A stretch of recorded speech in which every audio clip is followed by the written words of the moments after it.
দর্শক স্বাগত ৭১ জানালে সাথে আছি আমি ইসরাত আমিন। সংবাদ পর্যালোচনা ভিত্তিক নিয়মিত এই অনুষ্ঠানে আমরা খবরের নানান বিশ্লেষণ করি।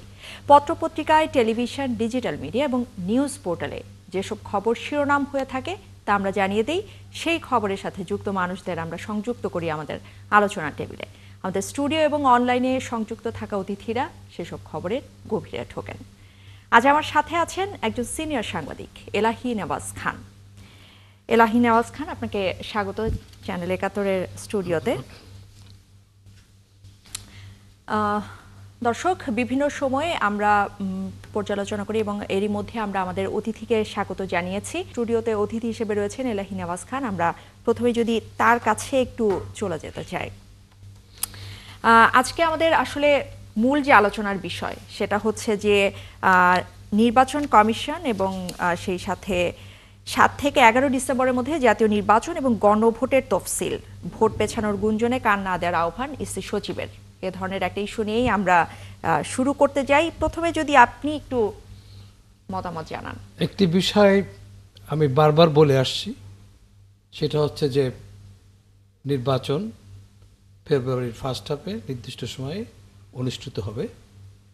তফসিল ঘোষণার পরে আমরা জানতে পারবো সেটা দিনটা কবে, সেটা ১ তারিখ হোক, ২ তারিখ হোক আর ৭ তারিখ। এর পরে না, ১১ থেকে নিচে যে কোনো একদিন আমাদের হবে মানে। এবং আরেকটা নিউজ সঙ্গে সঙ্গে আছে, সেটা হলো ইউরোপীয় ইউনিয়নের সদস্যরা গিয়েছিলেন চিফ ইলেকশন কমিশনে এবং তারা নির্বাচন প্রস্তুতি দেখে সন্তুষ্টি প্রকাশ করছে এবং সর্বাত্মক সহযোগিতা করার আশ্বাস দিয়েছে। এ থেকে স্পষ্ট হয় যে এতদিন ধরে যেসব লোকেরা নির্বাচন নিয়ে সংশয় প্রকাশ করে আসছিল এবং এখনও অনেকে সংশয় প্রকাশ করছে নিজের নির্বাচন আদৌ হবে কিনা, তা আমি আগাগোড়া বলে আসছি যে নির্বাচন হবে, ফেব্রুয়ারির নির্দিষ্ট সময় হবে। এ ব্যাপারে কোনো সন্দেহের অবকাশ নাই, যেটা চিফ ইলেকশন কমিশনার আজকেই বলে দিয়েছেন যে নির্বাচনে কোনো গুজবে কান দিবেন না আপনারা। সেই সঙ্গে এটা বলি যে আমি একটা জিনিস আগাগোড়াই বলে আসছি যে প্রফেসর ইউনূস, যিনি প্রধান উপদেষ্টা, তার একটা আন্তর্জাতিক ইমেজ আছে। তিনি এই নির্বাচনকে কোনোভাবে এদিক ওদিক করে তার ইমেজকে ক্ষুণ্ণ করবেন, এটা তিনি কখনো চাইবেন না।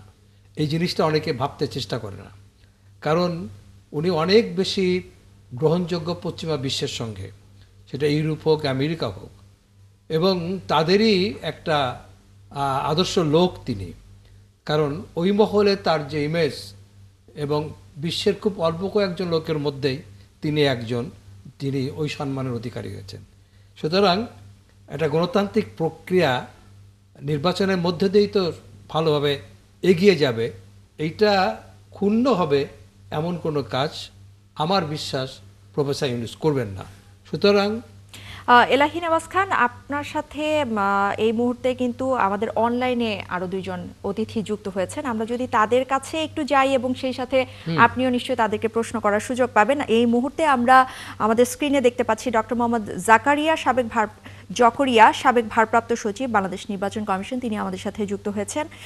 জকরিয়া, আপনাকে স্বাগত ৭১ টেলিভিশনে। এবং আজিজুল বাড়ি হেলাল, কেন্দ্রীয় বিএনপির তথ্য বিষয়ক সম্পাদক, তিনিও আমাদের সাথে যুক্ত হয়েছেন। আপনাদের দুজনকেই ৭১ টেলিভিশনের স্টুডিওতে থেকে স্বাগত।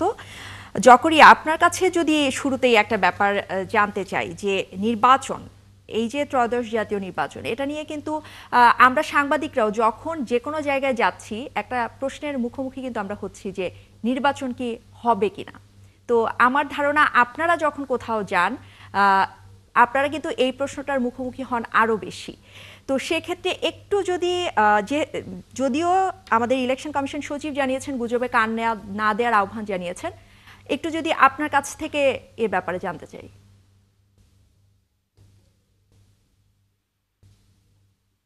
যারা শুনছেন এবং যারা দেখছেন, নির্বাচন যেহেতু ত্রয়োদশ জাতীয় সংসদ নির্বাচন ২০২৬ যেটা অনুষ্ঠিত হতে যাচ্ছে ফেব্রুয়ারি মাসে, সেই নির্বাচন অবশ্যই অনুষ্ঠিত হবে এটা বলা যায়। তার কারণ হলো বর্তমান অন্তর্বর্তীকালীন সরকার এবং নির্বাচন কমিশন একদম প্রতিশ্রুতিবদ্ধ যাতে এই ফেব্রুয়ারিতে ইলেকশন হবে, নির্বাচন হবে, এবং নির্বাচনের কার্যক্রম বহুদিন আগে থেকেই শুরু করেছে এবং মোটামুটি একটা পর্যায়ে চলে এসছে এখন। মাঝখানে একটা কথা ছিল, এই ডিসেম্বরের ফার্স্ট উইকে এই যে নির্বাচনী তফসিল ঘোষণা করা হবে, শুধুমাত্র গণভোটের অধ্যাদেশ জারি এবং গণভোট বিষয়টা নিয়ে মানে সপ্তাহখানিক ধরনের আলোচনা হয়েছে। এই বিষয়টার জন্য কয়েকদিন একটু ডিলে হচ্ছে এবং টাইমলি হয়তো এই নির্বাচনী সময়সূচি জারি হবে। ডক্টর জকরিয়া, ফেব্রুয়ারির তিয়াতে যদি নির্বাচন হয়, ডিসেম্বরের সেকেন্ড উইকে, জি ডিসেম্বরের সেকেন্ড উইকেই নির্বাচনী সময়সূচি হবে, এটা বলা যায়। এক পর্যায়ে চলে এসছে এবং বিভিন্ন রাজনৈতিক দল এবং অন্যান্য স্টেক হোল্ডার যারা আছেন তারা মোটামুটি নির্বাচনের এই প্রক্রিয়ায় নির্বাচনী এই ইয়েতে চলে এসছে, এই নির্বাচনী প্রক্রিয়ায় আছে। এবং যেটা কিছুক্ষণ আগে আমাদের সাংবাদিক জনাব যিনি আজকে আমাদের আলোচনায় আছেন তিনিও এটা বলেছেন এবং তার সাথে সুর মিলিয়ে আমিও বলতে পারি যথাসময়ে নির্বাচন অনুষ্ঠিত। ডক্টর জকরিয়া, আপনি থাকুন আমাদের সাথে। আরেকজন অতিথি আমাদের সাথে যুক্ত হয়েছিলেন, আজিজুল বারী হেলাল। আপনার কাছে যদি একটু জানতে চাই যে যেটা ডক্টর জকরিয়া আশ্বস্ত করলেন যে নির্বাচন হবে, সেক্ষেত্রে 2008-এর পরের যে নির্বাচনগুলো সেখানে কিন্তু আমরা মানুষের জনগণের আস্থার সংকট দেখেছি। সেক্ষেত্রে কি মনে হয় আপনার, এবারের নির্বাচন যদি ফেব্রুয়ারিতে হয়, মানুষের আস্থা এটা রক্ষা করার ক্ষেত্রে আসলে ইলেকশন কমিশন কতটুকু কাজ করছে? দেখুন, আমাদের এবার যে নির্বাচনটা, এই নির্বাচনটা কিন্তু আমাদের গণতন্ত্রের স্বার্থে এবং আমাদের 24-এর গণ অভ্যুত্থানের স্বার্থে একটা উৎসব মুখর পরিবেশে এবং ফ্রি, ফেয়ার, ক্রেডিবল এইগুলো হওয়া উচিত আমি বলে মনে করি। এবং সেই বিষয়গুলোকে আপনার কনফার্ম করতে পারে রাজনৈতিক দলগুলো এবং নির্বাচনের সাথে সংশ্লিষ্ট যারা নির্বাচন কমিশন আছে এবং জনগণ। কিন্তু আপনি বলছেন নির্বাচন কমিশনের রোলটা, আমি আগে আরো অনেকটা টেলিভিশনে বলেছি যে আমাদের দেশের নির্বাচন কমিশনের আপনার ওয়ার্কফোর্স এটা কিন্তু খুবই লিমিটেড। আপনি দেখেন যে নির্বাচন কমিশনে কয়েকজন আর প্রত্যেকটা জেলায় নির্বাচন কমিশনার কিছু লোক কাজ করে, এই হলো তাদের মূল ওয়ার্কফোর্স। এই ওয়ার্কফোর্স দিয়ে এত বড় একটা নির্বাচন আপনার কন্ট্রোল করা কঠিন। কিন্তু আমরা যদি আপনার নির্বাহী বিভাগকে এবং ল এনফোর্সিং এজেন্সিস গুলোকে আপনার নির্বাচনের কমিশনের নিয়ন্ত্রণাধীন করতে পারি, এই ব্যাপারে যদি আমরা সবাই ঐক্যমত থাকি এবং আমরা এইভাবে কাজ করি, তাহলে কিন্তু নির্বাচনটা সুষ্ঠু এবং গ্রহণযোগ্য হবে। নির্বাচনটা সুষ্ঠু, গ্রহণযোগ্য এবং অ্যাকসেপ্টেবল টু অল, এইটা কিন্তু indispensable for the greater interest of our sovereignty, our democracy and as well as our আপনার 24th আগস্ট মার্চ আফসার্জ। এইটার জন্য আপনার আমাদের এই নির্বাচনটা গ্রহণযোগ্য হওয়া উচিত। এখন আমি মনে করি যে অবশ্যই আপনার যে নির্বাচন কমিশন যে ডেটটা এখনো স্কেডিউল ঘোষণা করেনি, কিন্তু সম্ভাব্য যে তারিখটা বলছে যে বিফোর 12 ফেব্রুয়ারি, এইটা আমার দৃঢ় বিশ্বাস যে এটা হবেই। যদি এক সেকেন্ডও নির্বাচনের তারিখ বা নির্বাচনের সময় পিছিয়ে যায়, তাহলে কিন্তু বাংলাদেশের 24-এর গণ অভ্যুত্থান, আমাদের গণতন্ত্র, আমাদের মানুষের যে ভোটের অধিকারের জন্য যে রক্ত দেয়া, এই সব কিছু মিছে হয়ে যাবে, মানে মিথ্যা হয়ে যাবে, বেহাত হয়ে যাবে। এই জন্য আমি মনে করি যে মিস ইনফরমেশন, ডিসইনফরমেশন যত কিছুই আপনারা পাচ্ছেন না কেন, এইসবের ভিতর থেকেই কিন্তু আমরা প্রকৃত ইনফরমেশনটা পেতে পারি যে জনগণ নির্বাচনের ব্যাপারে কতটা আগ্রহী। সুতরাং আমি একজন পলিটিক্যাল কর্মী হিসাবে আমি মনে করি যে অবশ্যই বাংলাদেশের নির্বাচনটা এবার উৎসব মুখর পরিবেশে এবং ফ্রি, ফেয়ার এবং ক্রেডিবল হবে। যেহেতু সমস্ত রাজনৈতিক দলগুলো এই নির্বাচনে অংশগ্রহণ করছে এবং আমরা তো 24-এর গণ অভ্যুত্থানটা করেছিলামই একটি মানুষ তার পছন্দের নেতাকে যাতে ভোট দিতে পারে। সুতরাং এবারের নির্বাচনটা ডক্টর ইউনূস যেটা বলেছেন যে হিস্টোরিক্যাল নির্বাচন, অবশ্যই আমি মনে করি এটা একটা হিস্টোরিক্যাল নির্বাচন হবে এবং রিমার্কেবল নির্বাচন হবে, যে মানুষ তার পছন্দের ব্যক্তিকে বিনা বাধায় ভোট দিতে পারবে। আজিজুল বারী হেলাল, আপনাকে ধন্যবাদ আপনার গুরুত্বপূর্ণ মতামতের জন্য। আপনি থাকুন, আমরা আরেকটু ডক্টর জকরিয়ার কাছে যেতে চাই। ইউ প্রসঙ্গে যদি একটু কথা বলতে চাই, জকরিয়া জানাবেন যে ইউরোপিয়ান ইউনিয়ন কিন্তু নির্বাচন প্রস্তুতি নিয়ে বেশ সন্তোষ প্রকাশ করেছে এবং সহযোগিতার কথা জানিয়েছে। কোন কোন ক্ষেত্রগুলোতে আসলে ইউ নির্বাচন কমিশনকে সহায়তা করতে পারে?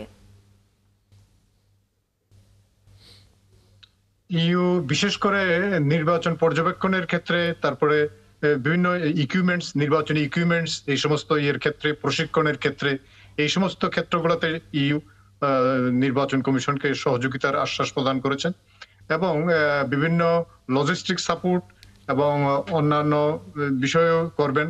ইতিমধ্যেই অন্যান্য